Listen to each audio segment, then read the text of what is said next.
viewers, assalamualaikum warahmatullahi wabarakatuh. Selamat datang kembali di channel Adin. Apa kabarnya hari ini? Mudah-mudahan selalu sehat ya.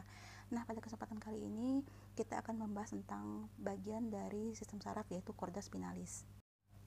Chorda spinalis merupakan bagian penting dalam sistem saraf pusat tubuh manusia. Ini merupakan bagian yang mengatur dan mengkoordinir aktivitas tubuh kita. Otak kita dikelilingi oleh tulang tengkorak, sementara chorda spinalis dilindungi oleh serangkaian tulang yang disebut dengan vertebra.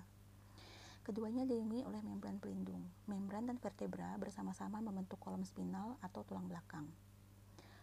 Tulang belakang yang melindungi chorda spinalis dimulai dari tulang tengkorak hingga bagian bawah pinggul. Panjang chorda spinalis sekitar 18 inci dan melebar dari bawah otak turun hingga ke tengah punggung hingga sampai tepat di bawah area pinggul.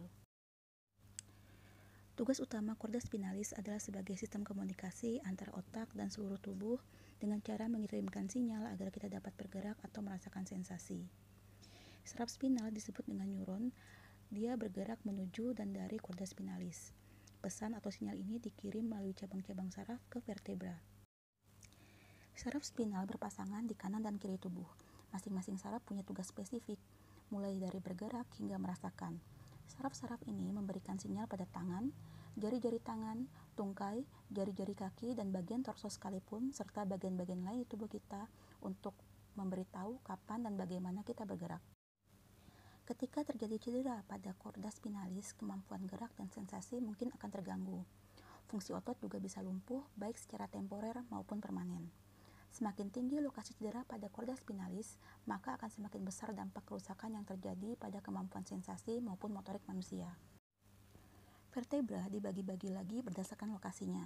Misalnya, 7 ruas pada bagian atas di area leher disebut dengan cervical, dengan penomoran berurutan dari ruas yang paling atas, mulai dari C1, C2, C3, dan seterusnya. Cedera pada daerah ini dapat merusak kemampuan gerak pada lengan maupun tungkai hingga menyebabkan tetraplegia atau nama lainnya adalah quadriplegia. Kelompok selanjutnya disebut dengan thoracic vertebra. Penomorannya mulai dari ruas yang paling atas dengan nama T1, T2, T3, dan seterusnya sampai 12. Cedera pada daerah ini dapat menyebabkan gangguan fungsi saraf di area torso, juga tungkai, sehingga dapat menyebabkan paraplegia. Lumbar vertebra adalah 5 ruas di bagian bawah thoracic vertebra dan diberi penomoran dengan L1, L2, L3, dan seterusnya, tepat di atas 5 ruas sakral. Cedera pada bagian lumbar maupun pada bagian sakral umumnya akan menyebabkan hilangnya fungsi pada pinggul dan tungkai kaki. Baik, video kali ini sampai di sini. Mudah-mudahan bermanfaat. Sampai jumpa di video-video selanjutnya. Wassalamualaikum warahmatullahi wabarakatuh.